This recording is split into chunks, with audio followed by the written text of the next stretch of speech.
Lima sa mga kongresista ang dumutol sa rekomendasyon ng House Committee on Ethics na suspendihin ang 60 days si Cavite Representative Kiko Barsaga ng walang sweldo at allowance. Kabilang sa mga hindi sang-ayon sina Representative Rodante Marcoleta, Elisan Fernando, Robert Nasal, Bong Sunday at Leandro Leviste.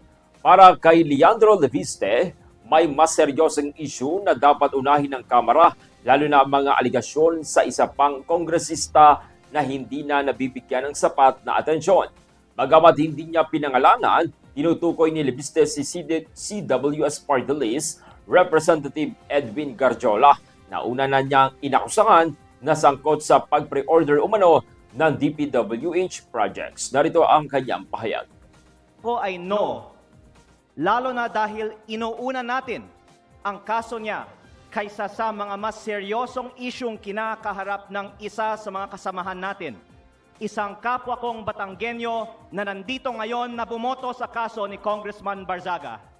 Hindi ba nakakahiya maging miyembro ng Kongreso dahil parang naging normal na meron tayong isang kasamahan na inakusahan na nagbayad para sa mahigit 100 billion pesos ng mga kontrata sa DPWH? Para bang tinatanggap natin na normal lang magkaroon ng kasamahan na iniugnay sa pagnanakaw ng bilyong-bilyong piso na hindi iniimbestigahan na ng Committee on Ethics, Public Works o Infracom, samantalang inuunan natin ang kaso ni Congressman Barzaga, habang hindi man lang natin pinaglalaanan ng masusing atensyon ang mas mabigat na aligasyon, lumalabas na parang okay lang magnakaw sa Kongreso.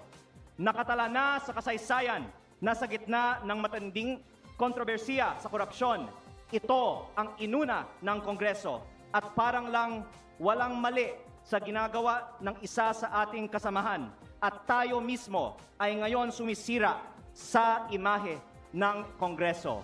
Mahiya naman tayo. Samantala, giit naman ni Marcoleta, ginamit lang ni Barsaga ang kanyang freedom of expression sa mga social media posts na inireklamo ng ilang miyembro ng NUP. Para sa kanya, bahagi ng tungkulin ng Kongreso ang malayang pagpuna sa issue ng korupsyon. Sabi naman ni San Fernando, dapat mataas ang pamantayan sa asal ng mambabatas pero hindi ito dapat pumigil sa malayang debate at opinyon lalo na sa isyong pambansa. Naniniwala naman si Nasal na hindi tama ang bigat ng 60-day suspension. Ayon sa kanya, dapat ay reprimand lamang ang parusa. Sa huli, 249 na miyembro ang bumoto pabor sa suspension, habang 11 naman ang nag-abstain.